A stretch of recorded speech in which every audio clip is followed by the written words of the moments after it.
is our Great Commission, what is it? Okay, so ito pong pag-uusapan natin sa gabing ito. This is all about the Great Commission, the commonly known Great Commission, yung sa utos ng Diyos na ibinigay doon sa 12 apostol. Okay, so this book was written noong 1947. Kaya merong mga bagay na pinag-uusapan dito yung author. Tingnan po natin kasi yung mga explanation niya patungkol sa thorough explanation tungkol sa commissions na dapat sundin ng isang believer. Until now, meron ding mga confusions pa rin in especially doon sa mga workers or teachers, Bible preachers na nagtuturo pa rin hanggang sa ngayon ng mga bagay na sinasabi ng karamihan under pa ng kingdom gospel. Kaya because of the time constraint, hindi na po natin na i-prepare yung PowerPoint presentation natin.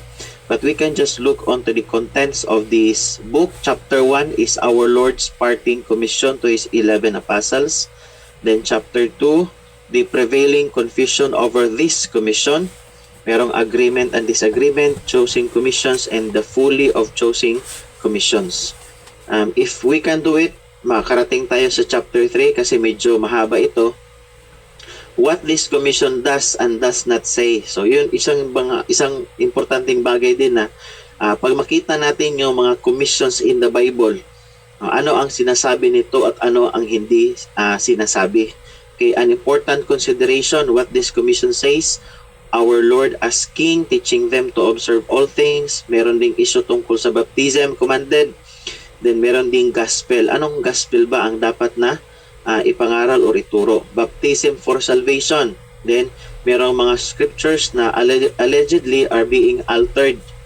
And then meron tayong Peter's interpretation. All of these are found in chapter 3. So umpisahan muna natin sa chapter 1, our Lord's parting commission to His 11 apostles. Yung parting words niya sa kanyang labing isang apostol. Kaya makikita natin dito sa preface niya, isang gabi daw sabi ni Pastor Stam, habang siya natutulog, half awake, sabi niya, nakapag-isip siya ng isang bagay na dapat niyang gawin. Okay? Marami ng mga booklets, pamphlets na naisagawa patungkol sa grace teachings. Yung mga grace leaders, marami nang nai-publish. Pero in his perception, in his own idea, kailangan daw merong isang comprehensive book or isang comprehensive study patungkol sa mga issue, lalong-lalo na sa parting words ng ating Lord, ng ating Panginoong Hesus, at saka patungkol sa komisyon na dapat sundin ng isang mananampalataya, especially that we are now under the dispensation of grace. Kaya dito sa chapter 1, we will have a thorough examination.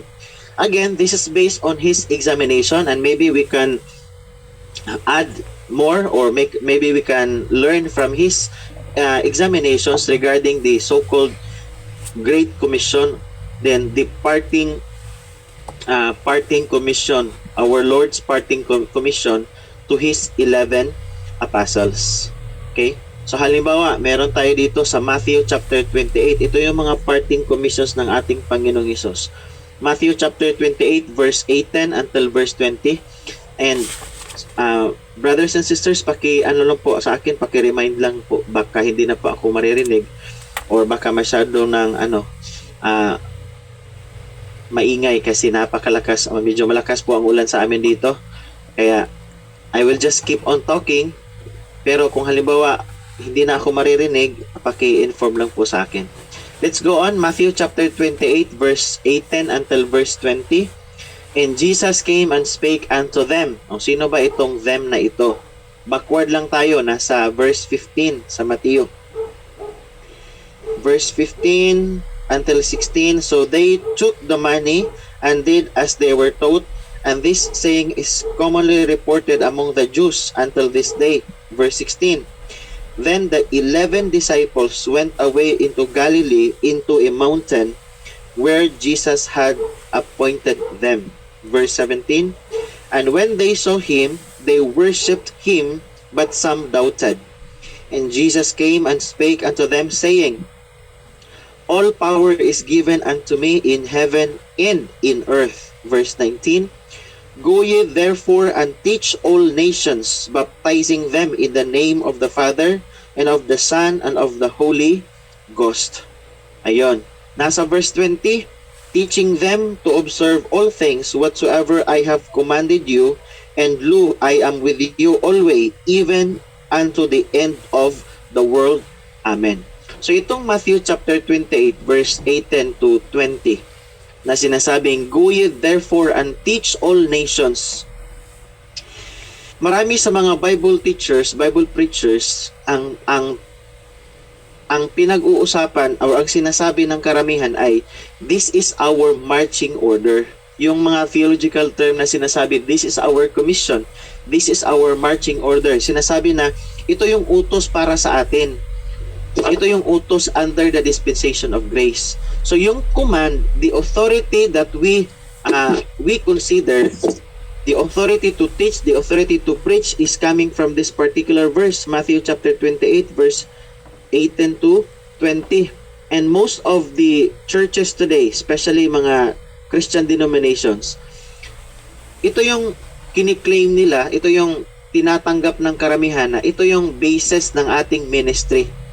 This is now the basis. This is the command of which our ministry is based on. Halimbawa, sinasabi dito, Go ye therefore and teach all nations, baptizing them in the name of the Father, and of the Son, and of the Holy Ghost. Meron pang iba, Mark chapter 16, verse 15 until verse 18. And he said unto them, Go ye into all the world and preach the gospel to every creature. So ano ang ipangaral? Ang gospel. Okay? Sino ang pangaralan? Sinasabi, to every creature. Next, he that believeth and is baptized shall be saved, but he that believeth not shall be damned. Ayun. Yan yung sinasabi. Tapos may dagdag pa, and these signs shall follow them that believe. In my name shall they cast out devils, they shall speak with new tongues. They shall take up serpents, and if they shall drink any deadly thing, it shall not hurt them. And they shall lay hands on the sick, and they shall recover. So ito yung verse na sinasabi din ng karamihan na this is the command that the Lord Jesus has given to His apostles.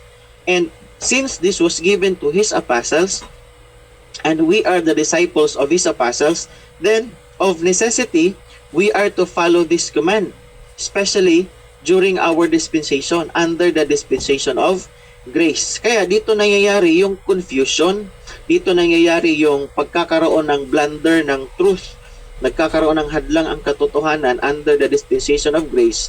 Because if we are to examine these verses, we will be able to find out na there are things that are being taught in these verses na hindi naman talaga aplikado under the dispensation of grace.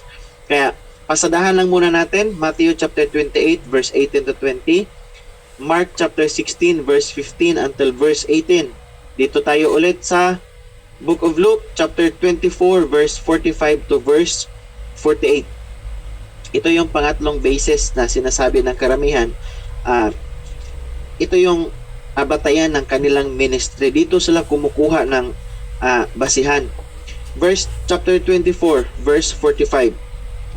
Sabi dito, Then opened he their understanding, 24 verse 45, that they might understand the scriptures. And said unto them, Thus it is written, and thus it behoved Christ to suffer, and to rise from the dead the third day, and that repentance and remission of sins should be preached in His name among all nations. Kaya ang sinasabi, ito yung basihan ng ating ministry because it talks about preaching repentance and remission of sins. Kanino ipapangaral or saan ipapangaral? Among all nations. Saan magsisimula? Beginning at Jerusalem. And then sinabi niya, and ye are witnesses of these things. Kaya sinasabi ng karamihan, ito yung marching order natin. Luke 24, dinadagdag ito. Then, meron pa tayong sa John chapter 20, verse 21. Isa din itong basihan ng karamihan na nagtuturo na nagki-claim na yung marching orders, yung utos ng Diyos na dapat nating sundin, especially under the dispensation of grace, ay yung utos na mababasa sa Matthew chapter 28, nasa Mark chapter 16, Luke chapter 24, and then now John chapter 20 verse 21. Then said Jesus to them again, Peace be unto you, as my Father hath sent me, even so I send you. Sabi ng Panginoon Jesus, even so send I you. And when he had said this, he breathed on them and said unto them, Receive ye the Holy Ghost. Whosoever sins ye remit, they are remitted unto them, and whosoever sins ye retain, they are retained. Kaya merong authority binigay ang Panginoong Hesus. Whosoever sins ye remit, they are remitted unto them. Ang sabi ng Panginoong Hesus, Peace be unto you, as my Father hath sent me, even so send I you. Sino ang nagpadala?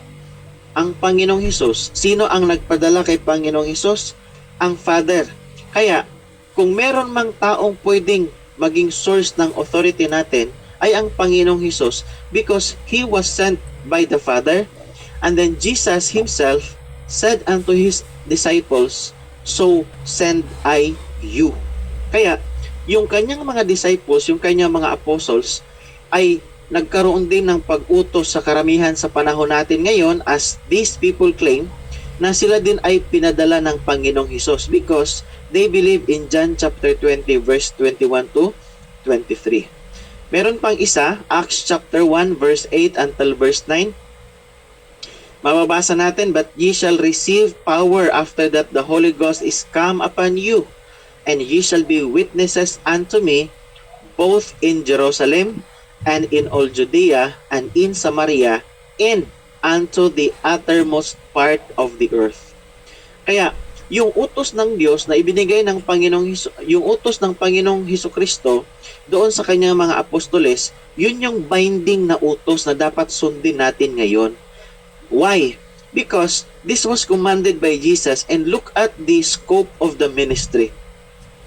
Sa Luke chapter 24, verse 47, beginning at Jerusalem, all nations, pero magsisimula sa Jerusalem.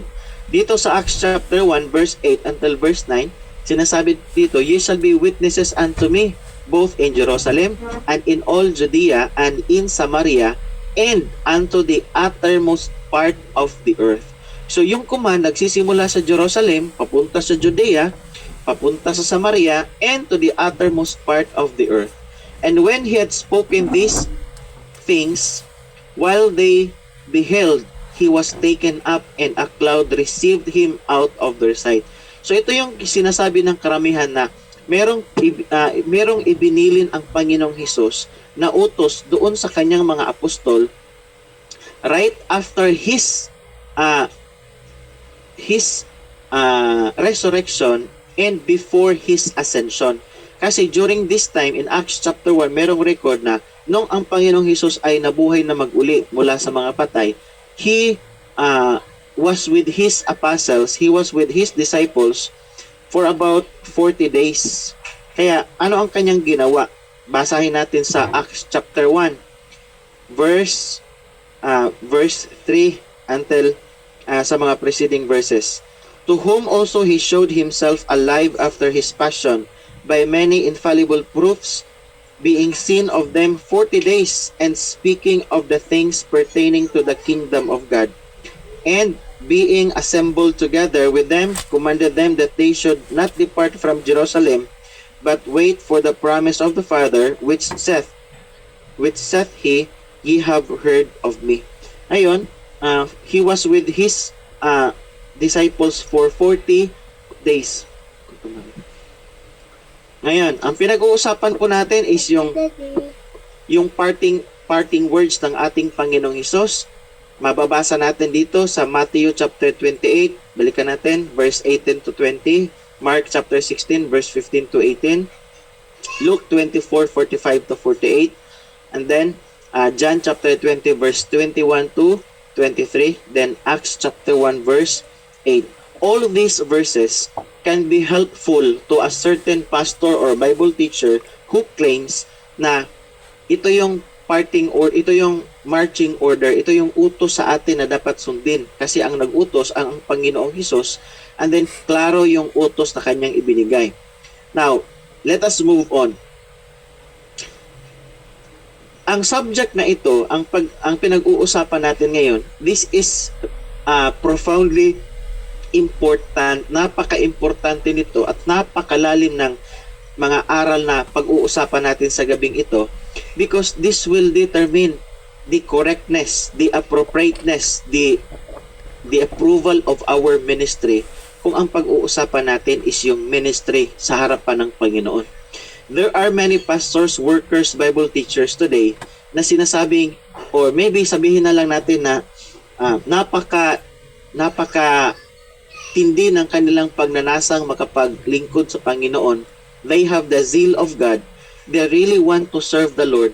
But evaluating their verses or their teachings, especially the basis of their ministry, we can sadly say, kawawa itong preacher, kawawa itong teacher na ito dahil he was not guided. He was not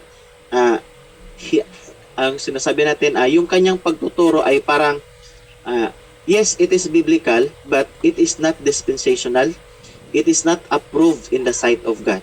But the purpose of our study for this evening is about a thorough explanation of the verses of the teachings of Jesus that was given to His apostles. Kaya ang gagawin natin sa gabing ito is let us analyze the verses that are being used. Tingnan natin. And as per our author, sabi niya dito, itong naka-highlight, does the passage being read refer to prophecy and the law? What are the terms of salvation? What were to be the evidences of salvation? Does it teach no difference between Jew and Gentile? Does it mention salvation by grace through faith on the basis of the shed blood of Christ? Does it mention the one baptism by which we are baptized into one body and made one with Christ? Does it proclaim a heavenly position into one and prospect for those who believe? Does it mention the mystery so often referred to in Paul's epistles? Napakadaming tanong.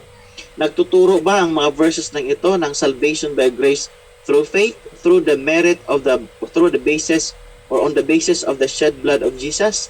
Yun yung mga tanong na dapat sagutin ng isang pastor, isang mangaral na ang kanyang pagtuturo ay nakaangkla sa Matthew chapter 28, Luke chapter 24, Mark chapter 16, Acts chapter 1, and John chapter 20.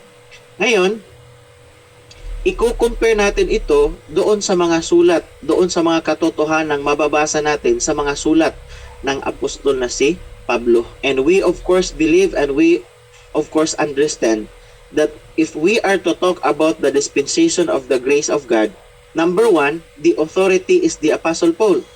Number two, the apostle for the Gentiles, the apostle under the dispensation of grace, is none other than the Apostle Paul, not the 12 apostles, not John the Baptist. Kaya, yung pag-aaral na ginagawa, particularly in this book, there will be a thorough examination of the records itself that may prove to be real eye-opener entirely apart from our interpretations as presented in this volume.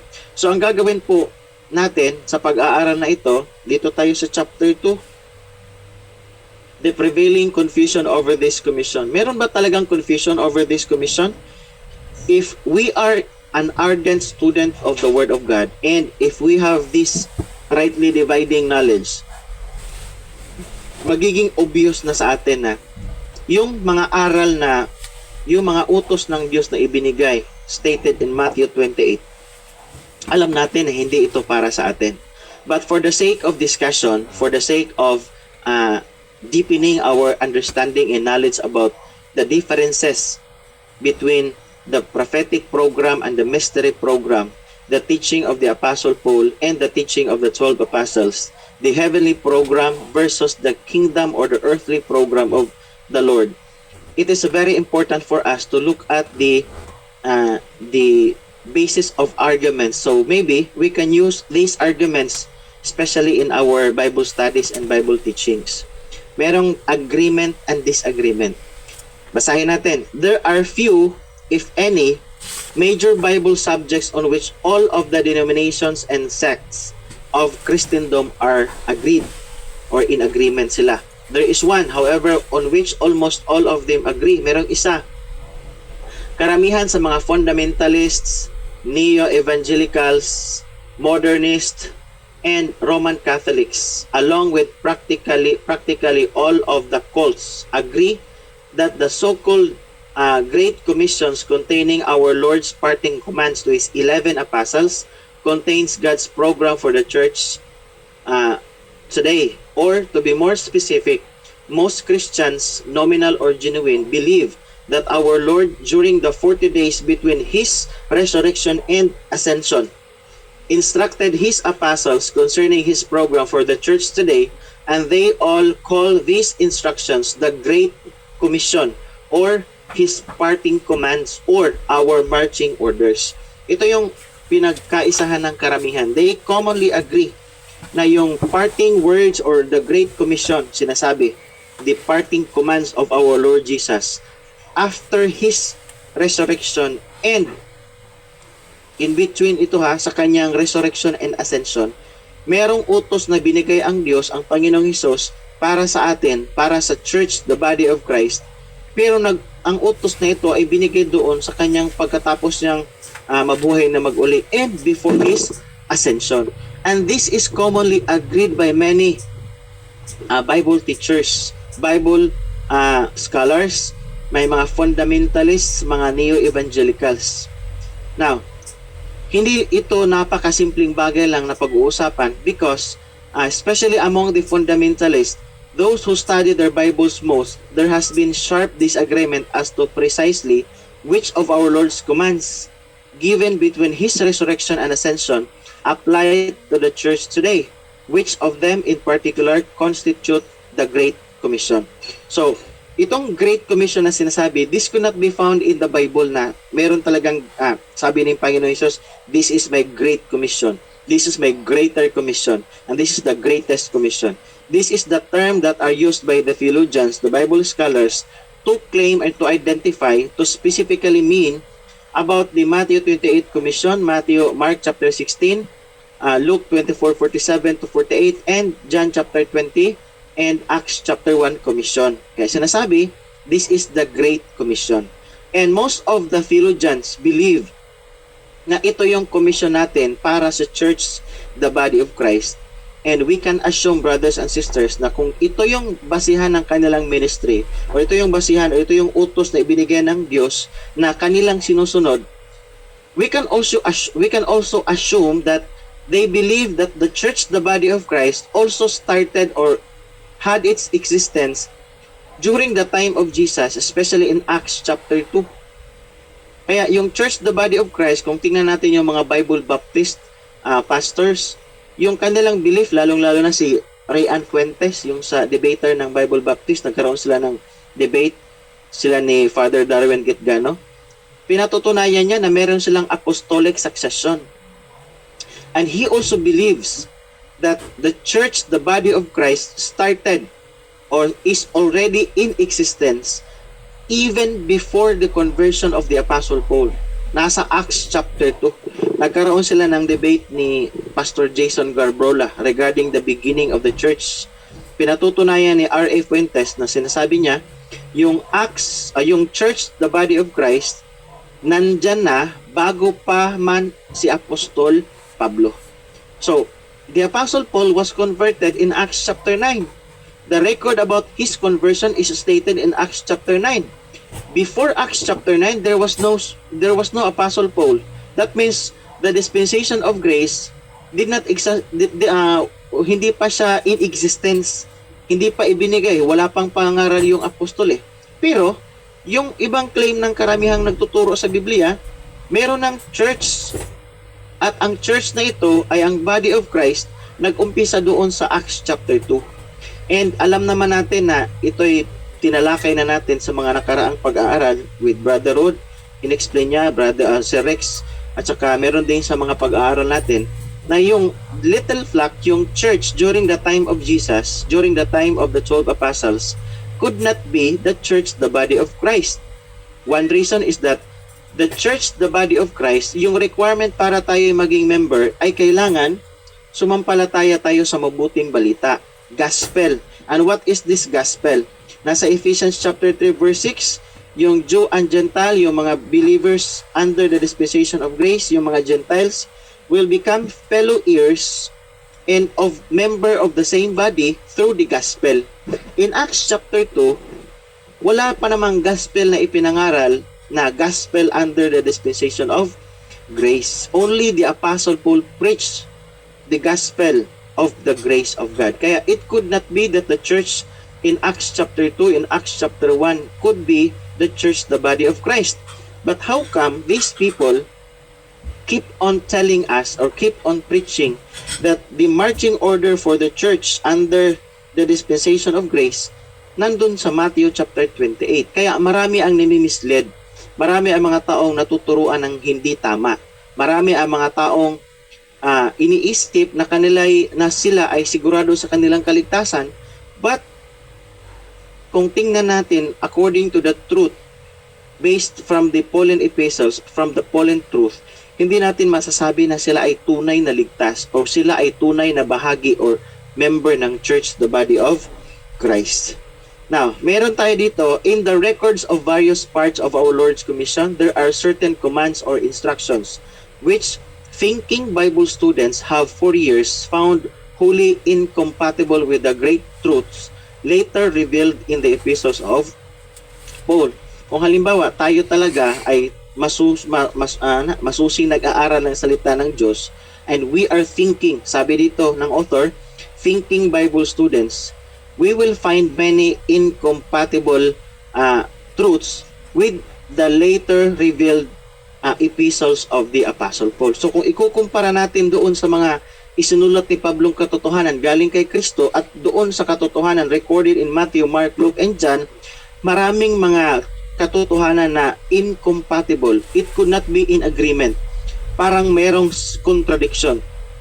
Kaya sinasabi natin, if the teachings under Matthew 28 hanggang doon sa mga sulat ni Apostol Pablo ay parehas lang, why is it na merong mga incompatible great truths doon sa mga sulat ni Apostol Pablo pag ikumpara na doon sa mga nakasulat sa Matthew, Mark, Luke, and John? And so it came about that most of the great fundamentalist Bible teachers of the past generation concluded that only some of the Lord's parting words constitute our Great Commission, but they never could agree as to which ones applied.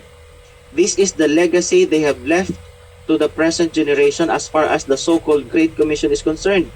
There is little agreement, only confusion and division where this subject is concerned. So ang naiwan sa atin, yung mga Bible scholars ng mga nakaraang century, sinasabi ng karamihan, sumulat ng napakaraming mga sulat, sumulat ng mga maraming aklat, fundamentals of Bible history or mga theology.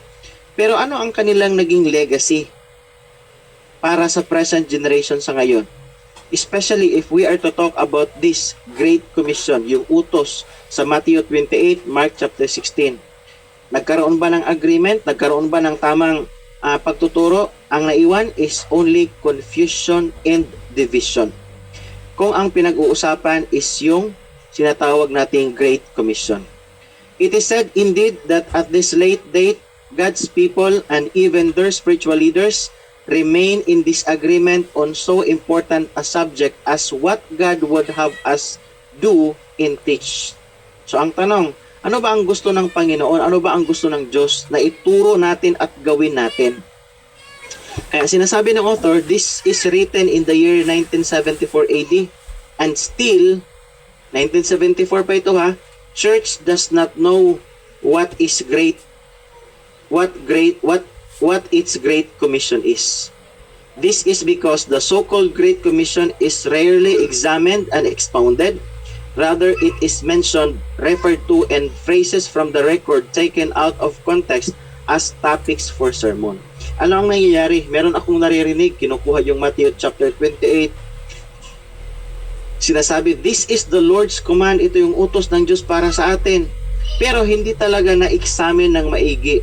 It was never examined and expounded as to the truthness. Ito ba talaga ang gusto ng Diyos na gawin at sundin natin na kanyang inutos para sa church, the body of Christ, under the dispensation of grace. Ngayon, let us continue. If pastors and Bible teachers faithfully studied and explained these important commands of our Lord in detail, they would soon find that it is difficult, yes, impossible to reconcile them with the epistles of Paul unless we recognize a change in dispensation with the raising up of Paul. So ang nangyayari, kung talagang pag-aaralan ng mga Bible preachers, Bible teachers ng maigi, faithfully, tapos i-explain nila talaga ng tama, makikita nila na hindi talaga tugma yung mga utos ng Diyos doon sa record sa Matthew 28, sa Gospel, yung sa Synoptic Gospel, kung ikukumpara doon sa sulat ng apostol na si Pablo, unless they will recognize, tatanggapin nila, kikilalanin nila na merong change of God's dealing, merong change of God's dispensation sa pamamagitan ng apostol na si Pablo. God's appointed apostle of grace is the Apostle Paul. Surely, the legalism of Matthew's account, the baptism of for salvation, and the miraculous demonstrations of Mark's, the Jerusalem first of Luke, and the Acts, and the apostolic forgiveness of sins of John's record are not compatible with the glorious truths later set forth in the Pauline epistles. Isa-isahin natin. Kung halimbawa ang mga Bible preachers, Bible teachers, kikilalanin nila, if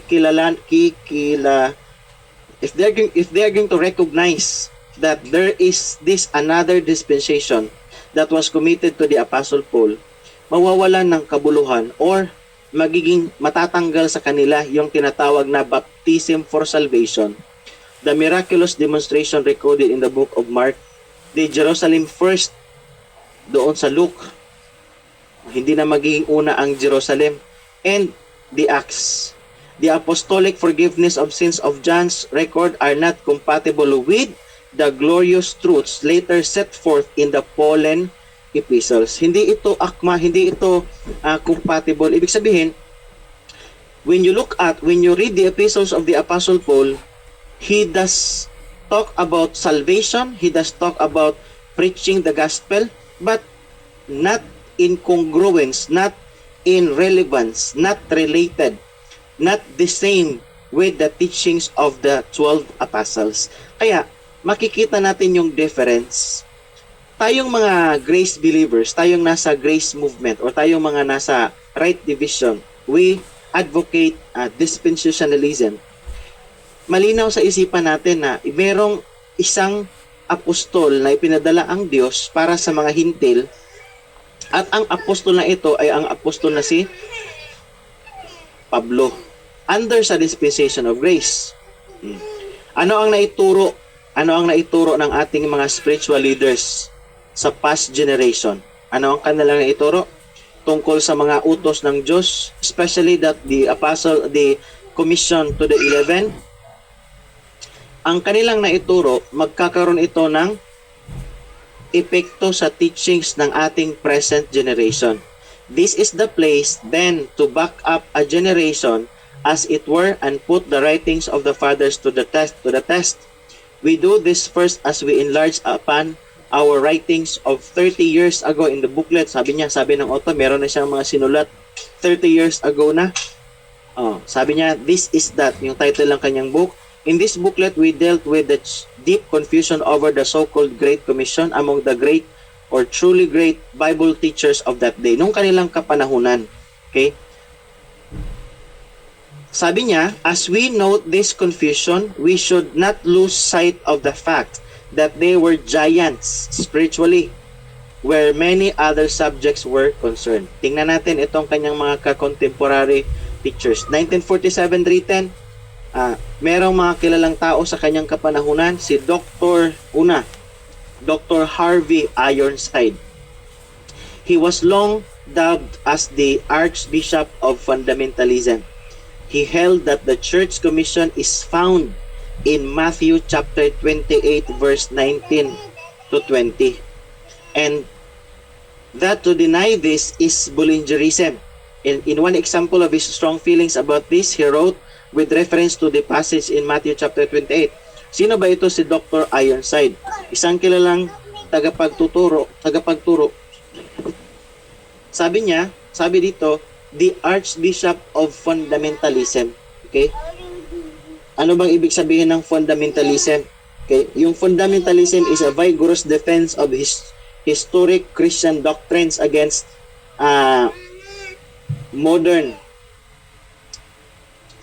theological modernism. So meron na kasi mga bagong pananaw, mga doctrinal issues na pinag-uusapan. Yung iba, nakastick doon sa mga fundamental doctrines like the inerrancy of the Bible, dispensationalism. Okay? Kasi meron isang tao din na nagtuturo ng opposite sa kanyang itinuturo. Sabi niya dito, people who have never investigated Bullingerism and its kindred systems will hardly believe me when I say that even the Great Commission upon which the Church has acted for 1,900 years and which is still our authority for worldwide missions. Sabi niya, the Church has acted for 1,900 years and which is still our authority for worldwide missions. Si Dr. Ironside, doktor ito siya, pero sabi niya, yung Matthew chapter 28 is our authority for worldwide missions. 1,900 years have passed, but still hanggang sa panahon natin ngayon, this is our authority. As referring to the time that he was writing, is according to these teachers a commission with which we have nothing whatever to do, and it has no reference to the church at all. Yet such is actually their teaching. Kaya merong aklat, wrongly dividing the word of truth. Kung merong mang rightly dividing the word of truth, merong wrongly dividing the word of truth. Apparently, though our dear brother was so intent in going after the Bullingerites that he forgot that many of his colleagues, including Mr. J.N. Darby. Sino ba itong si Darby? Kung sa Bible School, marami itong ginawa si Darby, maraming aklat, binabasa namin. J means John Nelson Darby, the founder of Plymouth Brethren, with whom Dr. Ironside was for many years associated, emphatically denied that the Matthew Commission is ours. So nagkaroon sila ng disagreement. Pero magkasama sila, pero sinasabi dito ni Mr. Darby na yung Matthew Commission is hindi para sa atin. He emphatically denied that the Matthew Commission is ours. We quote here from Darby and several others among Dr. Ironside's colleagues. Sabi nila, ito si Darby, mga kasamahan ito ni Dr. Ironside. Sabi ni Dr. Darby, the accomplishment of the commission here in Matthew has been interrupted. For the present, it has, in fact, given place to a heavenly commission in the Church of God. Doon sa kanyang writing na collected writings, page 327. Meron pang isang kasamaan si Dr. Ironside na dinideny yung authority na dapat sundin natin sa panahon na ngayon, ang Matthew chapter 28. Sabi ni Dr. James M. Gray, this is the Kingdom Commission, not the Christian Commission. Sa kanyang aklat na Christian Workers Commentary, page 313. Si Dr. Haldeman, sabi niya, we must call this the Kingdom Commission. Yung sa Matthew chapter 28, sinasabi niya, this is the Kingdom Commission. Dr. Arno C. Gibelin, this is the Kingdom Commission. Dr. Anong pagbasa nito? Pitinggil or paano ba siya basahin? This we would call the Kingdom Commission. It would be a strange thing to find the Church Commission in the Kingdom Gospel. Sabi niya, it would be a strange thing to find the Church Commission. Yung church na pinag-uusapan dito is yung church, the body of Christ. So sabi niya, yung Church Commission, church, the body of Christ, yung utos ng Diyos under the dispensation of grace, sabi niya, it would be a strange thing to find the Church Commission in the Kingdom Gospel. Sabi niya, Dr. Haldeman believe that our commission is to be found in Mark 16. Ayun. Magkasama sila ni Dr. Ironside pero mayroong iba-ibang paniniwala tungkol sa Matthew Commission. Sa Matthew, Mr. Ironside, sabi niya, this is our authority, still in our authority for the church ministry. Ngayon, sabi ng kanyang mga kasamahan, it is a very strange thing to find the Church Commission in the Kingdom Gospel. Si Dr. Haldeman naman, naniniwala na ang kanyang commission is found in Matthew chapter 16 verse 15 to 18. How he would thunder the words, he that believeth and is baptized shall be saved. What God hath joined together, let not man put asunder. But strangely, si Dr. Haldeman did not believe that the miraculous signs of verses 17 to 18 are included in God's program for today. So ito yung medyo problema sa kanilang paniniwala. Si Dr. Haldeman, he does not believe that Matthew 28 is the church commission under the present dispensation of grace.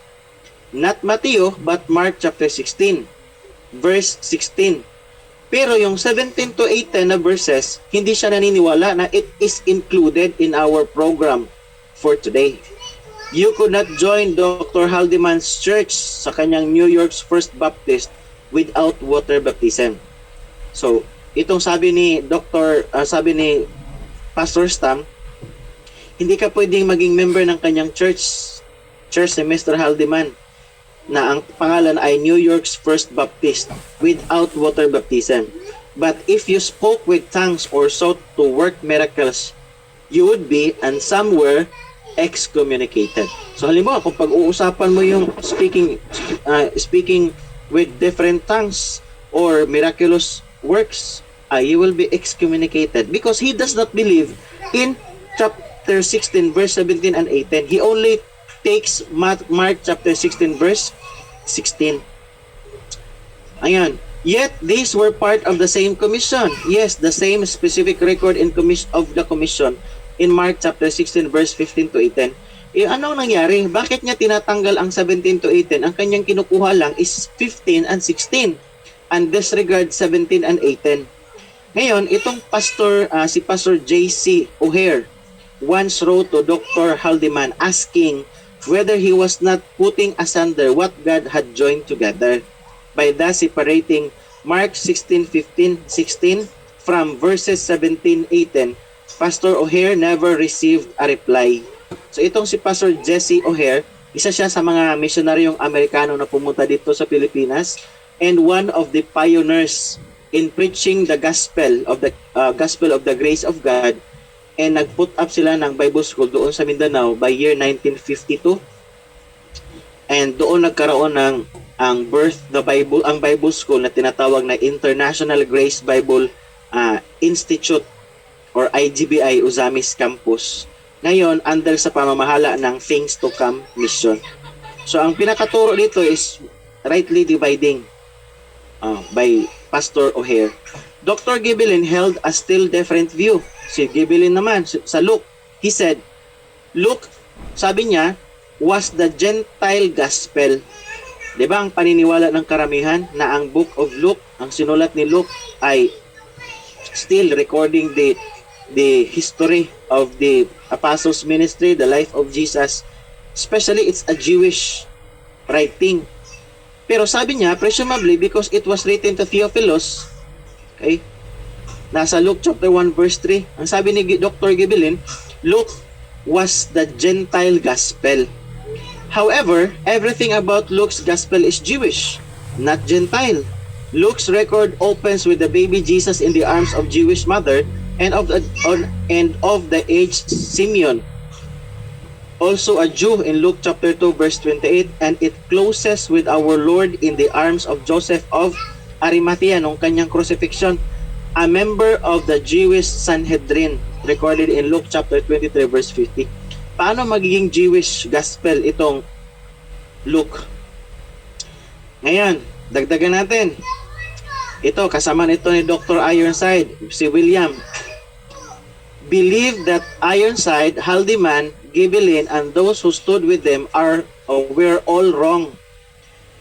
Paano ba sila naging mali? O ano ba ang kanilang pinapatungkulan kung ang pinag-uusapan ay ang pagiging mali? Yung belief na yung Church Commission ay nasa Mark 16, yung isa nasa Matthew 28.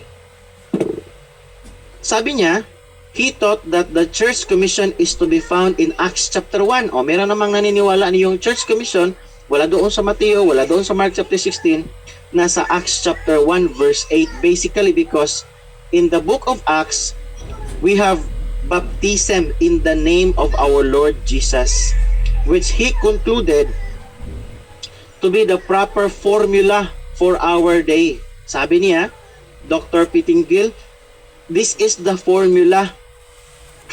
Okay? Ito yung formula. Saan mababasa? Nasa Acts chapter 1. But he never explained to this writer's knowledge why the formula in Acts is different from that in Matthew. Dr. Haldeman was so sharply opposed to Dr. Pittingill's view that we know of one family who, having been baptized in his church, yung sa kanyang church in Baltimore, had to be baptized all over again to join the First Baptist Church of New York City, where Dr. Haldeman was pastor. Ito nangyayari, mga kapatid, kahit sa panahon natin ngayon. Maraming nagangaral na ang tamang formula sa baptism is Matthew chapter 28. In the name of the Father, of the Son, and of the Holy Spirit. There are debates. Yung ibang mga grupo nagsasabi, that is not the right formula. Ang tamang formula is Acts chapter 2. In the name of our Lord Jesus Christ. In the name of our Lord Jesus Christ, yung formula. Ngayon, nagkakaroon ng mga debates. Tapos, ang nangyayari, kapag you are baptized in the name of the Father, of the Son, of the Holy Spirit, pag membro ka sa isang church na ang baptism is Matthew 28, and then lumipat ka doon sa ibang church na ang baptism is found in Acts chapter 2, pag pumasok ka doon sa kanilang church, another baptism, because sasabihin, mali yung baptism mo. So, all over and over and over again kapag lumipat ka ng ibang mga churches na nagtuturo ng patungkol sa baptism, because they have different beliefs. Naniniwala ang iba sa Matthew chapter 28, yung church, the body of Christ, yung utos ng Diyos nasa Matthew 28. Yung iba magkakasama pero iba ang paniniwala. Yung iba magkakasama pero not totally in harmony ba yung kanilang mga pagtuturo, hindi na talaga magkaparehas. Just like mga right division preachers under the dispensation of grace, maraming mga pinagkaiba din. But the only thing that is for sure dito sa kanila, yung Matthew 28:19 to 20, yung Luke chapter 24, yung Mark chapter 16, at saka yung Acts chapter 1, is not really the commission of the church under the dispensation of grace. Yun yung pinaka-katotohanan na dapat makita natin, na ang mga utos doon sa gospel records, sa gospel books, hindi yun ang utos para sa church under the dispensation of grace. If we would find a solution or scriptural solution to this important problem, then let us begin by humbly acknowledging that the church has not given a clear, united testimony of the word to the world. Indeed, how can we obey our marching orders if we are not sure what they are? Diba? Hindi naman tayo sigurado, nagkakaroon ng confusion. Ngayon, tingnan natin. Dito tayo sa choosing commissions. Ano ba ang commission ang dapat nating piliin or sundin? if we hold, as most Christian believers do, that the epistles of Paul apply to the church of this dispensation, but also believe that our Lord's parting instructions between His resurrection and ascension comprise our commission for today, we are indeed in great trouble. Halimbawa, pagpalagay natin, sundin natin ang apostol na si Pablo. Kasi sasabihin natin na, okay, yung church under this dispensation, under the dispensation of grace, ang may authority si Pablo. Okay? Yung sundin natin yung kanya mga sulat. But, idadagdag din natin na paniniwalaan din natin yung mga sulat, yung mga utos ng ating Panginoong Hesus in between His resurrection and ascension. Sasabihin natin yung mga utos ng Panginoong Hesus doon sa kanyang mga apostol, sa 12 apostol. Yun din ang utos under grace, at saka yung utos na natanggap ni Pablo mula kay Kristo, yun din ang author yung sundin under grace. Sabi niya dito, we are indeed in trouble. Bakit? Okay? Ito na. Thus, it came about that truly great fundamentalist Bible teachers were forced to choose individual records of the so-called Great Commissions as binding in this dispensation in accordance with the amount of difficulty they experience meron silang difficulty na mararanasan in harmonizing the various commands with God's Word through Paul. Halimbawa, mamaya pag-uusapan natin yan. Ito, basahin ko lang muna kasi ito yung kanyang nakita, napakalawak ng kanyang understanding ni Pastor Stam tungkol sa pinagkaiba, tungkol sa mga issue, lalong-lalo na sa authority or the church commission for the church, the body of Christ. And while I was reading this, parang binalik ako doon sa panahon na tama nga naman, ang daming mga Bible preachers, teachers, mga napakakilalang tao nung kanilang kapanahunan, mga doktor sila. Ang dami nilang ginawa, ang dami nilang sinulat. Pero kung titingnan natin yung marching order, yung utos para sa church, the body of Christ, bumabalik doon sa Matthew chapter 28, Mark chapter 15, Luke chapter 24. Talagang mali. Sabi ng author, this was written 1947, you are or they are indeed in trouble. Bakit? Meron kang problema. Hindi ka masiguradong ligtas papunta ka doon sa langit. Bakit? Kasi halimbawa, you claim to have followed the Apostle Paul under the dispensation of grace. Ano ba ang hope ng church, the body of Christ under grace? Merong resurrection. And where is that hope? Ang sagot is, para tayo doon sa langit as stated in Philippians chapter 3 verse 20, Colossians chapter 1 verse 5. We are blessed with all spiritual blessings in Ephesians 1:3 until verse 6. Paano natin put in harmony doon sa hope ng 12 apostol? Hindi naman sila papunta sa langit. Kaya merong problema. Ngayon, as we have seen, Dr. Ironside declared that our commission is to be found in Matthew 28, but Drs. Gray, Gibelin, Haldeman, and others, along with Mr. Newell and many others, realized immediately that this would bind believers hand and foot with the law of Moses. For our Lord distinctly commanded the apostles that in going to all nations, they should teach them to observe all things whatsoever I have commanded you. And this would inescapably include obedience to the law of Moses. For not only was our Lord Himself under the law in Galatians 4:4, but He commanded His disciples to observe and do whatever the scribes and Pharisees directed them to do, because these leaders in Israel occupied Moses' seat. So ano nangyayari sa panahon natin ngayon? Kahit sabihin na lang natin in our very colloquial understanding, marami mga nagtuturo sa Biblia sa panahon natin ngayon. Halimbawa, yung aral, they recognize that we are now under the dispensation of grace, pero bumabalik doon sa law of Moses, kumukolekta ng tithes, kumukolekta ng first fruits, kumukolekta ng mga peace offerings, sin offering. Ano ang nangyari? Bakit nagkaroon ng mixture ang teaching? Bumabalik doon sa water baptism ng 12 apostol, bumabalik doon kay John the Baptist, the water baptism. So ang nangyayari is mixture ang teaching. And aminin natin, nung tayo hindi pa nakaalam ng katotohanan, especially with the rightly dividing method, ganun din siguro yung mga inaaral, ganun din siguro yung mga tinuturo natin. Because I was once a victim of this kind of teaching. Nung unang panahon, when I was studying at the Bible school, parang nasa isip ko talaga, ito na yung tama. Parang nasa isip ko, since nag-aaral ako sa isang International Grace Bible Institute, and then tinuturo doon, wala nang ibang tamang katuruan.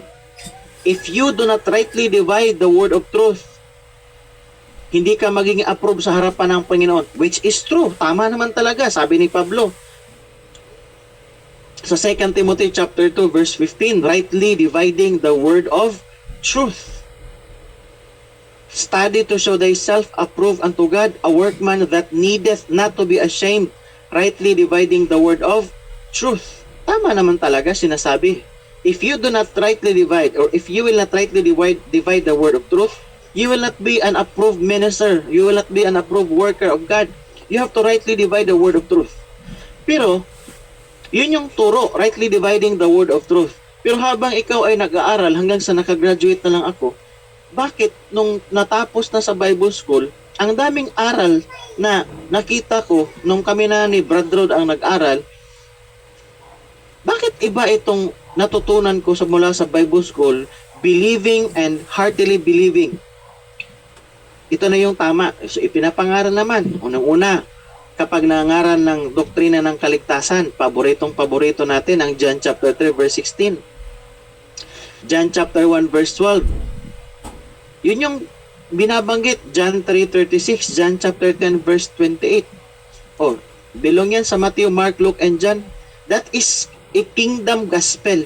Yung kasamahan ni Dr. Ironside, nakita nila na this was a kingdom gospel, and this is not the command for the church, the body of Christ, under the present dispensation of grace. However, si Dr. Ironside, yung kanyang ibang mga kasamahan, especially Dr. Scofield, yung mga kilalang mga tao, proud tayo na meron tayong Scofield Bible, but let us be very aware, siya ay Acts 2 yan. Yung kanyang paniniwala na ang church ay nag-umpisa or ang church ay in existence doon sa Acts chapter 2. Yung church, the body of Christ, started in Acts chapter 2. Yung kay Bullinger naman, ang church, the body of Christ, nag-umpisa doon na sa Acts chapter 28. Yung hyper-dispensationalism. Yung kay Ironside, nasa Matthew chapter 28, yung utos para sa church, the body of Christ. So, ano nga ba? Bakit nga ba nagkaganito? It's because merong mga taong hindi talaga marunong mag-aral ng salita ng Diyos. Bakit hindi marunong? Kasi hindi nila nakita yung kahalagahan ng rightly dividing the word of truth. Okay? So, meron sila dito. Tingnan natin ang Luke chapter 24 verse 46 to 48. Merong repentance and remissions of sins ipangaral sa lahat ng bansa, beginning at Jerusalem. Doon sa Jerusalem dapat mag-umpisa ng pangaral. Bakit yung ibang pangaral, ginagamit yung Acts, ginagamit yung Mark chapter 16, nangangaral sila, pero hindi na ginagamit yung miraculous signs. Tapos, yung ministry dapat nag-uumpisa sa Jerusalem. Okay? Now, let's move on. The fully of choosing commissions. Dito tayo. Importante na we are prudent enough. We have prudence in choosing commissions. Is it true that Matthew 28 is our commission for today? Is it true that Mark chapter 16 is our commission for today? The marching order, kaya dapat pinapangaral. Ang dami mga taong nagpapakadalubhasa sa pag-aaral. Marami mga taong napaka masigasig sa pangangaral ng Matthew chapter 28. Almost to the point na they are ready to die para lang doon sa kanilang pinapangaral. Good at discussions, by biblical discussions, only to find out sa harapan natin at sa harapan ng Diyos, gamitin natin ang rightly dividing the word of truth, only to find out we are not judging them, but judging the doctrine, only to find out na hindi talaga siya akma during sa dispensation of grace. Halimbawa, dito tayo, Merong mga emphasized na phraseology found in all 5 records. Matthew 28:19, merong sinasabi, go ye. Matthew chapter 16 verse 15, sinasabi, go ye. Luke 24:48, ye are witnesses. John chapter 20 verse 21, so send I you. And Acts chapter 1 verse 8, ye shall be witnesses. Question, sino ba itong pinagsabihan? Go ye, send I you. Hindi naman ito binigay kay Apostol Pablo. This command was given to the apostles. Sino? 11 apostles and later on became 12. Ano ang sinabi? Go ye, send I you, ye shall be witnesses. And how preposterous then to argue, as so many hard-pressed theologians have done, that one or more segments of the commission are to be carried out by another generation at a later time. Itong utos na ito, nung unang panahon, sinasabi ng karamihan na ay, ibinibigay din ito or ibibigay din ito ng Diyos doon sa mga later generations. And by what rule of hermeneutics or logic have we the right to exclude from the interpretation of these commands the very ones to whom our Lord gave them? So hindi natin pwedeng tanggalin yung mga unang taong inutusan. Kaya some agreeing with the above have concluded that the commission as a whole then must be for our obedience, but this is impossible in the light of the Pauline epistles. Indeed, the Lord has rendered it impossible to obey any of the segments of the so-called Great Commission, as we shall presently see. Probably the fundamental reason why so many people conclude that the commission to the 11 is for our obedience is because, bakit nila kinukonclude na it is for us today? Because they have heard it said so often. Pinaulit-ulit itong sinabi ng karamihan Paulit-ulit. Kaya masasabi natin na bakit maraming mga taong naniniwala? Because they have heard it said so often. Okay? Repeatedly, pastors and evangelists, the Bible teachers have referred to the Lord's parting instructions as His parting words to us, our marching orders, our commission, and the Great Commission, as if our Lord never gave any other. So ang ibig sabihin, itong tinatawag na parting words or commission, the Great Commission or our commission, sinasabi as if this is our Lord's commission, assuming na the Lord never gave any other. Ina-assume nila na wala nang ibang inutusan ang Diyos, wala nang ibang utos na ibinigay ang Diyos doon sa ibang tao. But all this is grossly incorrect and unscriptural. These were not only our Lord's last words. He spoke again from heaven to and through the Apostle Paul. Ano ang sinasabi? Hindi ito ang last command ng ating Panginoong Hesus.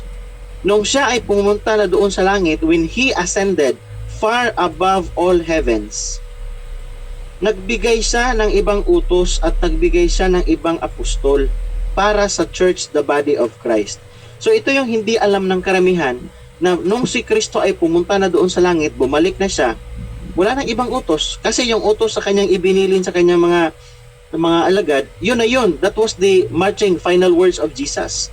But if we carefully study the writings of the Apostle Paul, we will find out that there was another command that was given. Tingnan natin sa Acts chapter 9. Ito yung record kasi na ang persecutor noon sa church doon sa Jerusalem ay na-convert doon while he was going doon sa Damascus. Acts chapter 9 verse 5. Backward lang tayo. Verse 3. Dito na tayo sa verse 1. And Saul, yet breathing out threatenings and slaughter against the disciples of the Lord, went unto the high priest and desired of him letters to Damascus, to the synagogues, that if he found any of this way, whether they were men or women, he might bring them bound unto Jerusalem. Verse 3. And as he journeyed, he came near Damascus, and suddenly there shined round about him a light from heaven. Saan galing ang light from heaven? And he fell to the earth and heard a voice saying unto him, Saul, Saul, why persecutest thou me? Sino yung nagsalita? And he said, Who art thou, Lord? And the Lord said, I am Jesus whom thou persecutest. It is hard for thee to kick against the pricks.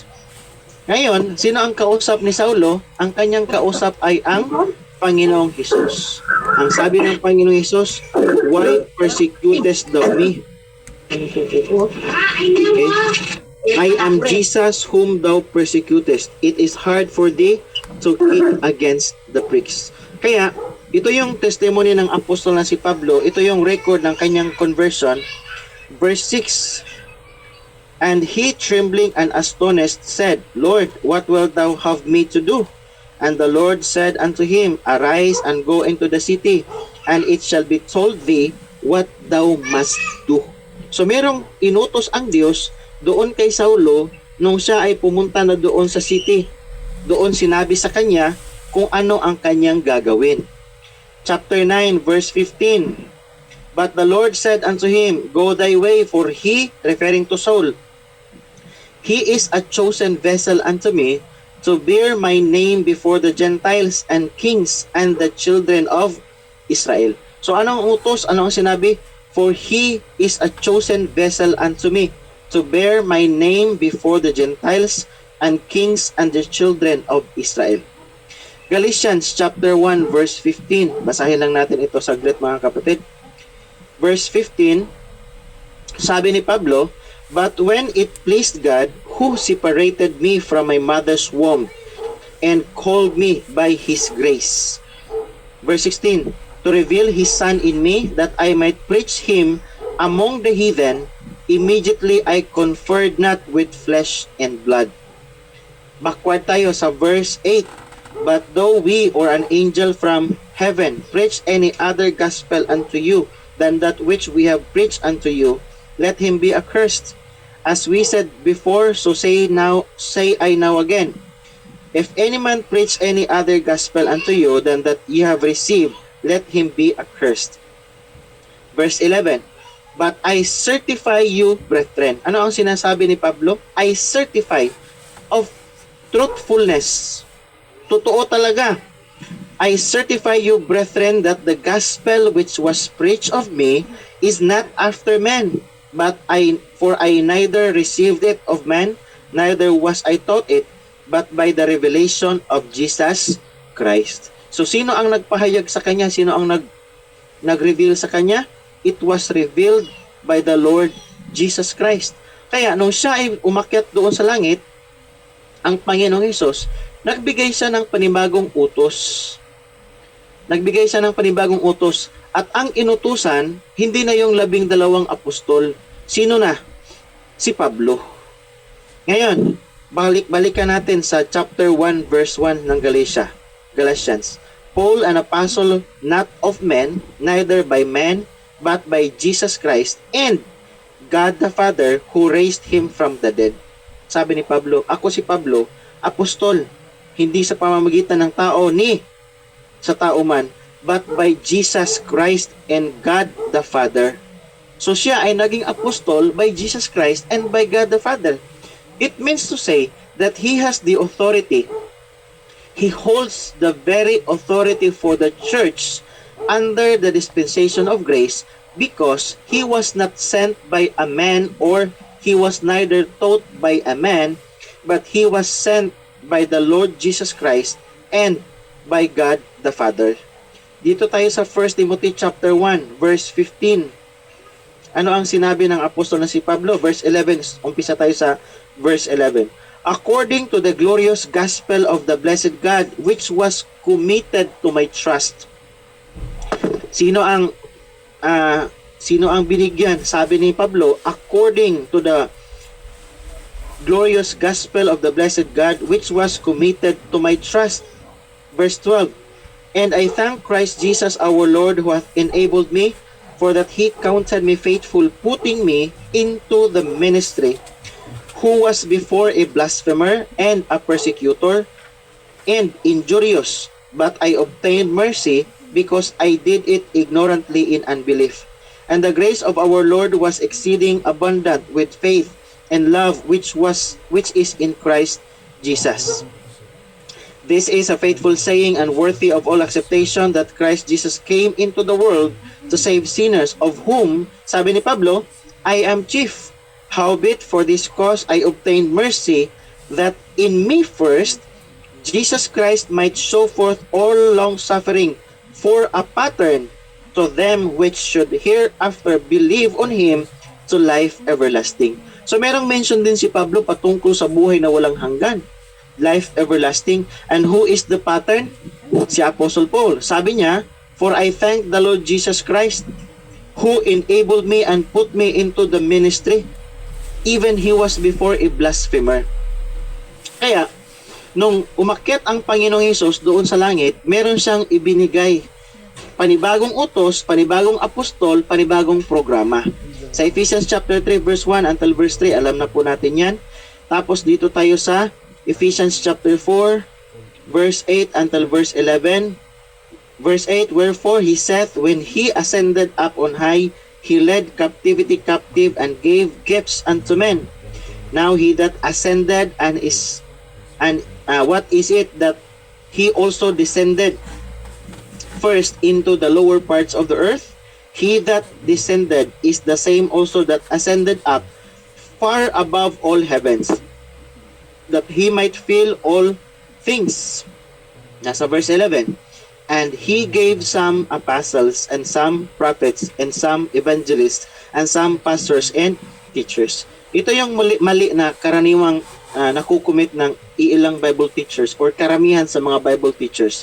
Number one is the assumption that Paul is just one of the 12 apostles. Yung ina-assume ng karamihan si Pablo ay kasama lang ng 12 apostol. Second is the assumption that the message of grace under the Apostle Paul is also the message that was preached by the 12 apostles. And that is second. Number three, another mistake that was committed by many pastors and Bible teachers is the assumption that the hope for the church, the body of Christ under the dispensation of grace, is also the hope of the church during the time of the 12 apostles. And only by an important consideration of the Pauline epistles, of the Pauline teachings, will a certain believer in Christ, whether pastor or a member, will come to a prudent belief or a very strong conviction that it is not the 12 apostles, neither Matthew 28, neither Mark 16, nor Luke chapter 24, nor Acts chapter 1 is our marching order for the present dispensation of grace. The authority is the Apostle Paul, the message is the message of grace, and the method for studying is rightly dividing the word of truth. And if we apply rightly dividing under the dispensation of grace, we will clearly see the difference. One, the Apostle Paul is not one of the 12 apostles. Second, there are a lot of differences in teachings. Kahit isa-isahin natin, maraming mga pagkakaiba yung mga turo. Yung nakarecord sa Matthew, Mark, Luke, and John, at sa mga nakarecord doon sa sulat ng apostol na si Pablo. Ngayon, dito tayo sa chapter 3, an important consideration. Yung author in his youth, nung sa kanyang kabataan pa, he heard many messages on the so-called Great Commission, but they were all devotional or inspirational in character, though thrown into contact from his earliest youth with great men of God from far and near, and rejoicing in the light they brought on the lately recovered truth of our Lord's imminent return, he does not recall one single exposition of the commission as a whole, or one series of Bible studies in which it was explained exactly what our Lord did and what He did not say in this commission. Ngayon, isa-isahin na natin. Sabi ko po kanina, dito tayo sa chapter 3, merong mga important things to consider with regards to this commission.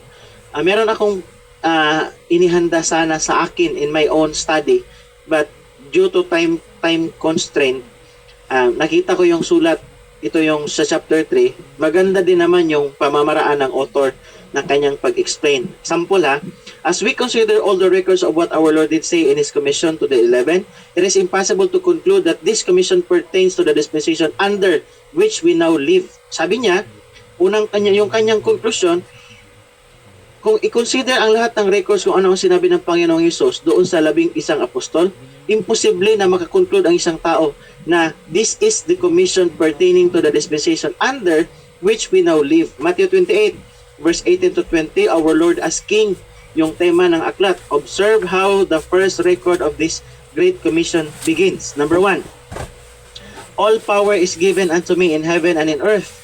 Matthew 28:18. By power, of course, our Lord did not refer to physical strength or political influence, but to authority committed to Him by His Father. So anong ibig sabihin ng power? According to our author, this is referring not to physical strength or political influence, but sabi dito, the authority committed to Him by His Father. All authority is given unto me in heaven and in earth. Go ye therefore. Itong phrase na ito does not this opening statement of our Lord's commission to His 11 apostles associate their ministry immediately with His kingdom and His right to reign? Yun yung tanong. Thus the passage continues. Ito, go ye therefore and teach all nations. So anong sinasabi? Go ye therefore and teach all nations. Meron siyang footnote dito, heaven and earth, because the kingdom or government of heaven was to be established on earth. Nasa Matthew chapter 5 verse 3, verse 5, chapter 6 verse 10, and Daniel chapter 2 verse 44. So hindi ko na to i-discuss itong mga verses na ito because this has been repeatedly discussed in our previous discussions. Bakit kingdom of heaven on earth? Ang sinasabi, heaven and earth, because the kingdom or the government of heaven was to be established on earth. And this was predicted by Daniel in Daniel chapter 2 verse 44. There will be a kingdom that God will establish on earth, and this will be a perpetual kingdom. Kaya, ito yung hope, ito yung pinaniniwalaan, ito yung inaasam-asam na dumating na sana. Kaya during the preaching of John, during the preaching of Jesus Christ and the 12 apostles, they were preaching about the kingdom of heaven is at hand, ang sinasabi. Ngayon, dito tayo sa teaching them to observe all things. But what should the nations be taught? Sabi dito, what was the apostles' message to them? The next verse gives us at least part of the answer. So sabi dito, teaching them to observe all things. Sino ang tuturuan na i-observe ang lahat ng bagay? Yung mga all nations na ginawang disciples. Teaching them to observe all things whatsoever I have commanded you. So anong ituturo? Ano ang i-observe? Ano ang ituturo ay para sila ay mag-observe ng lahat ng bagay, all things, anuman ang ibinigay na utos ng Diyos ni Kristo doon sa kanyang mga apostol. Nasa verse 20 yan. Question, are we to obey this specific command of our Lord's commission to the 11? If we do, we will surely bind our hearers hand and foot with the law of Moses, its Sabbath observance, its sacrifices, and all the other ceremonies. So ang mangyayari, dapat mag-keep din ng Sabbath. So ang mangyayari, mag-keep pa din ng water baptism ang mga grace believers under grace. So ano nangyayari na sa one baptism na sinabi ni Pablo? So there will be confusion. Kasi nung ang Panginoong Hesus ay ipinanganak, nung siya ay pinanganak dito sa pamamagitan ni Maria, Galatians chapter 4 verse 4, that he was made under the law, and the records of his earthly ministry bear witness that it is so. Indeed, as we have seen, the Lord commanded his disciples to obey the scribes and Pharisees because they occupied Moses' seat. Kaya nasa Matthew chapter 23 verses 1 to 3. So ano ang kanyang point of argument? Ang sabi dito ng author natin, if we follow the Matthew 28 commission, all the believers under the dispensation of grace will be obliged to follow all the ordinances stated in the law of Moses. Bakit? Because even Jesus, when he was made under the law. And tinuruan ng Panginoong Hesus ang kanyang mga disciples to obey the scribes and Pharisees because they occupied Moses' seat. Verses 1 to 3 ng Matthew 23. Sabi dito, then spake Jesus to the multitude and to his disciples, saying, the scribes and the Pharisees sit in Moses' seat. All therefore whatsoever they bid you observe, that observe and do, but do not ye after their works, for they say, and do not. Sabi niya, kung ano ang sinasabi na sa inyo ng mga Pariseo at mga Eskriba, gawin ninyo. Pero huwag niyong gawin ang kanilang ginagawa because they say and do not. Yung sinasabi ng karamihan sa panahon natin ngayon, follow what I say, but do not follow what I do. Ito yung ginagawa ng mga Skriba at mga Pariseo noong kanilang kapanahunan. Kaya sinabi ng Panginoong Hesus, tinuruan niya, you have to follow the commandments of the Pharisees and the scribes, but do not follow their works. In this connection, it is interesting to note that the disciple who baptized Paul was a devout man according to the law. Sino? Si Ananias, recorded in Acts chapter 22. Ang nagbautismo kay Pablo is a devout man according to the law. And that as late as Acts 21, those who had been working under the so-called Great Commission said to Paul, thou seest, brother, how many thousands of Jews there are which believe, and they were all zealous of the law. Kaya, ang point ng author is, if we obey Matthew chapter 28, of necessity, we need to follow the law of Moses. Ngayon, in comparison dito, can we then carry out the commission to the 11 without bringing our hearers under Moses' law and contradicting all that Paul by divine revelation later taught about the law and about salvation by grace through faith entirely apart from the law? So, ang mangyari, pagdating dito sa mga sulat ni Apostol Pablo, sasabihin natin na we are members of the church, the body of Christ. We belong to the church. We are citizens in heaven. And how should we live in this present world? By obeying the law of Moses? It will be entirely contradicting to the truth presented by the Apostle Paul in all of his writings. Kasi sabi niya, for example, sa Galatians chapter 1, chapter 5, verse 1, sabi niya, stand fast therefore in the liberty wherewith Christ hath made us free, and be not entangled again with the yoke of bondage. Behold, I, Paul, say unto you that if ye be circumcised, Christ shall profit you nothing. For I testify again to every man that is circumcised, that he is a debtor to do the whole law.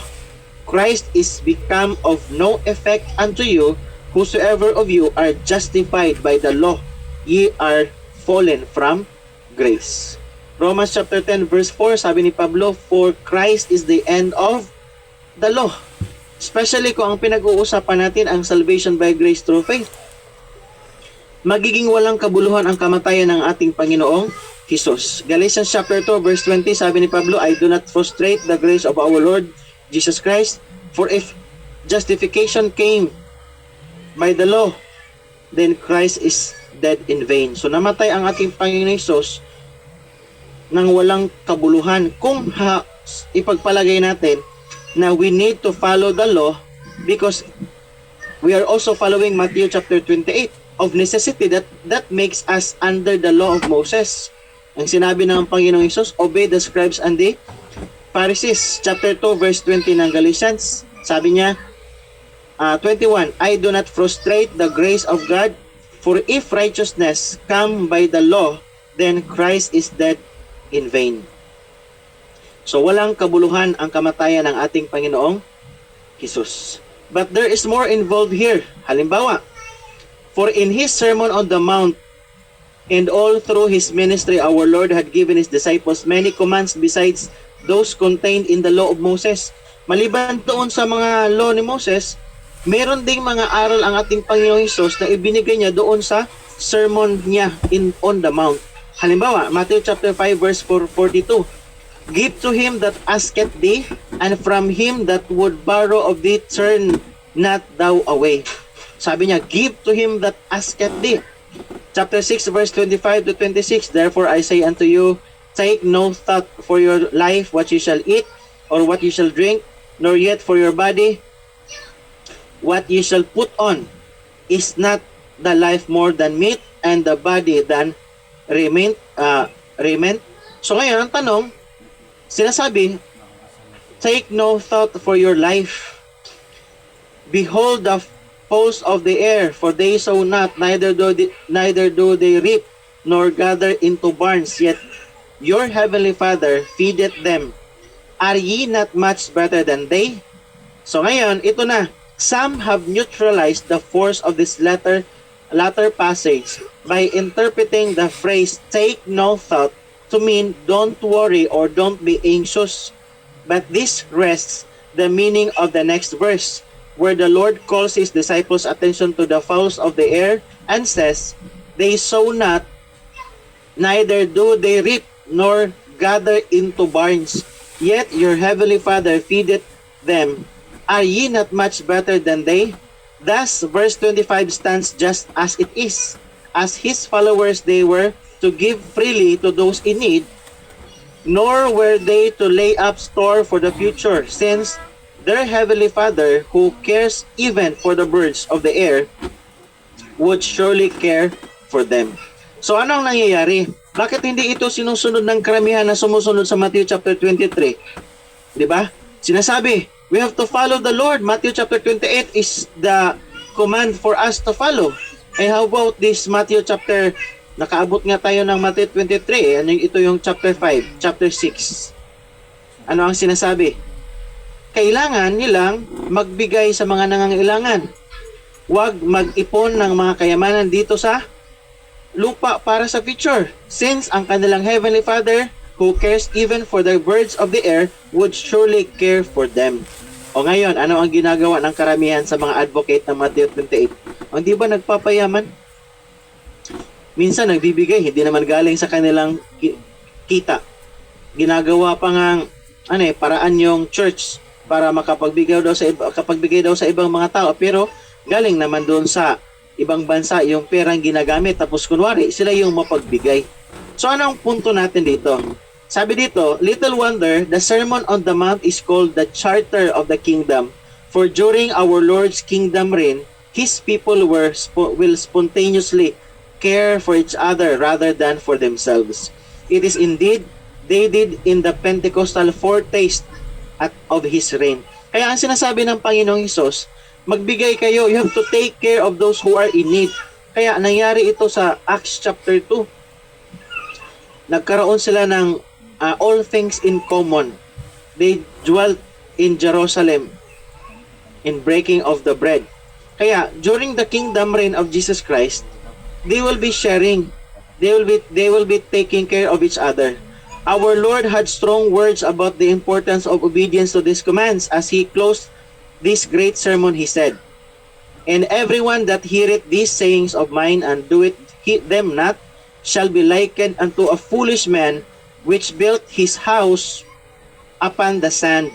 And the rain descended, and the floods came, and the winds blew, and beat upon that house, and it fell, and great was the fall of it. Nasa Matthew 7:26, sabi niya, and everyone that heareth these sayings of mine, and doeth them not, shall be likened unto a foolish man. When the rich young ruler pressed our Lord as to eternal life and asked, what lack I yet? The Lord explained, if thou wilt be perfect, go and sell that thou hast, and give to the poor, and thou shalt have treasure in heaven, and come and follow me. Diba? Sa Matthew 19 verse 21, ang sinabi ng Panginoong Hesus, if thou wilt be perfect, go and sell that thou hast. ibenta mo lahat ng meron ka and give to the poor. Ngayon, ito yung point na gusto kong ipakita sa inyo according to the reasoning from the author. Bakit sinusunod ang Matthew 28? Magbaptize, gawing disciple ang lahat ng nations. Bakit hindi nila sinusunod itong Matthew chapter 19? Ibago ang 28, merong chapter 19 eh.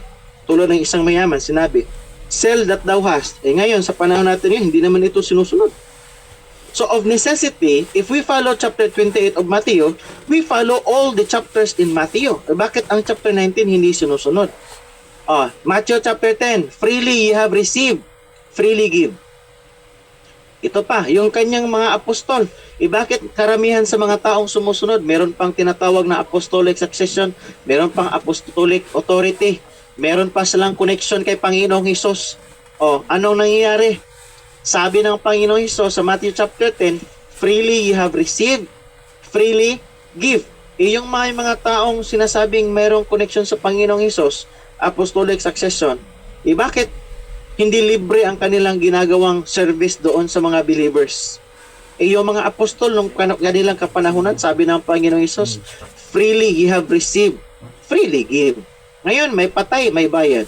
May kasal, may bayad. May dedication or baptism sa mga ibang churches, may bayad. Tapos pag nag-ministry, merong sasakyan. Ang gaganda ng sasakyan.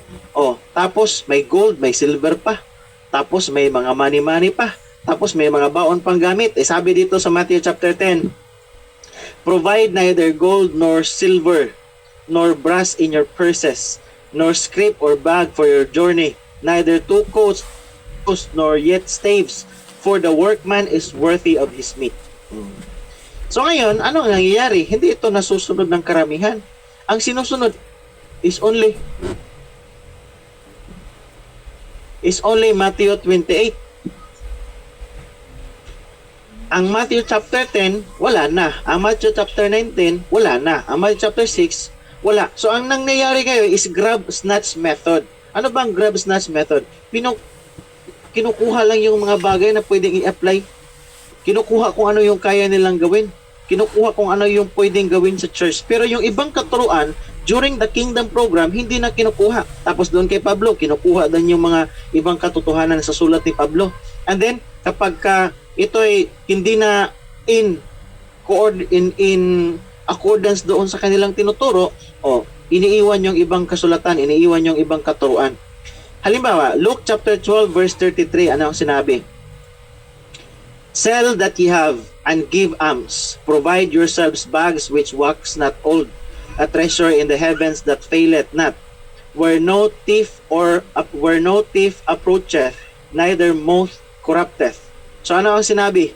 Sell that ye have. Ito pa, isa pang problema ng karamihan sa mga advocate ng Kingdom Program, Matthew 28, Luke chapter 15.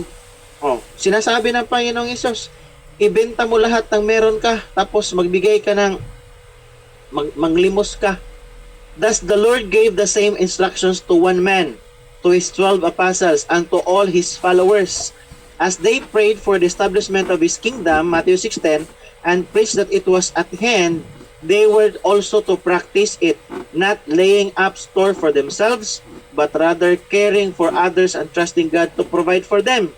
This was to be the way of life in the prophesied kingdom. Ito dapat ang pamumuhay, sabi ng author, and I agree. Kasi, yun naman talaga ang nakasulat.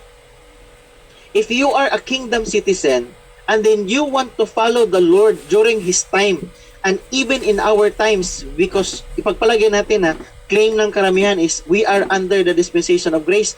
Kahit doon sa Matthew 28, connected, ito yung nandoon yung church, the body of Christ. Bakit iba ang ginagawa? Iba ang pinapangaral ng mga mangangaral ngayon na claiming to be connected doon sa Matthew 28.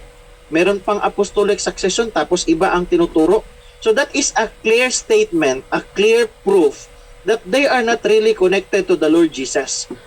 All of those people, preachers, pastors claiming to have apostolic succession, spiritual leaders, sinasabi, konektado kami kay Panginoong Hesus sa mga 12 apostol, pero hindi ginagawa ang Luke chapter 12 verse 33. ay hindi talaga sila doon totoong konektado.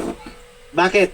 Wala man lang nag-exercise, wala man lang nag-practice ng kanilang sell all that you have, or kung ipagpalagay natin, meron mang sell all that you have, sino nakinabang? Ang nakinabang yung kanilang leader kasi they were blinded sa truth o sa katotohanan mula sa salita ng Diyos na ibinigay doon kay Apostol Pablo. Sell all that ye have. Ito yung problema nila. If we then are to work under the commission given to the 11, teaching men to observe all Christ commanded his followers, should we not close out our bank accounts? O, di ba? I-close na natin ang mga bank accounts natin. Liquidate all our assets and distribute to the poor. O, i-close ang bank accounts. Tapos, tingnan natin lahat ng ating assets, ibenta na natin, tapos ipamigay sa mga nangangailangan. Surely, Matthew 28 is one important part of the so-called Great Commission which is not obeyed today. Kasi ang sinasabi ng Matthew 28, teach them to observe all things as I have commanded you. Yung mga believers, yung mga apostol, binigyan ng utos, freely you have received, freely give. O ngayon, ang mga sumusunod, dapat freely have received, freely give. Yung sinabi ng Panginoong Hesus, sell all that you have, ay dapat ibenta lahat ng kayamanan ng mga sumusunod sa Matthew 28. Napakalaking problema ng karamihan sa mga tao sa ngayon kung ipagpapatuloy na igiit na ang marching order, ang utos sa panahon ngayon under grace ay yung nasa Matthew 28, Mark chapter 16. Idagdag natin ito siguro by next Tuesday, or kung halimbawa walang reporter bukas at saka makauwi ako ng maaga sa Rex kasi tomorrow I'll be going to the city, and by next week ulit sa Rex baka city din ako kasi meron akong aatinan na seminar, refresher para sa mga solemnizing ministers next week, Martes ulit, February 17. One day activity lang naman siya pero hanggang 5 p.m. from 8 a.m. to 5 p.m. And then from city going back to our house to POV Corpus is almost 2 hours and 30 minutes. Yun yung medyo mabilisang patakbo. O ako medyo mahina magpatakbo. Pagpalagay na ng mga 3 hours, kaya baka hindi ako umabot. If I fail to attend next week, Martes, baka pwede ako sa Wednesday na lang po sa Rex. Dito po nagtatapos ang ating pag-aaral and we will continue po our discussion dito sa Baptism Commanded. Acts chapter, nasa chapter 3 po tayo, and then kasi I find it very interesting, very important, kaya just bear with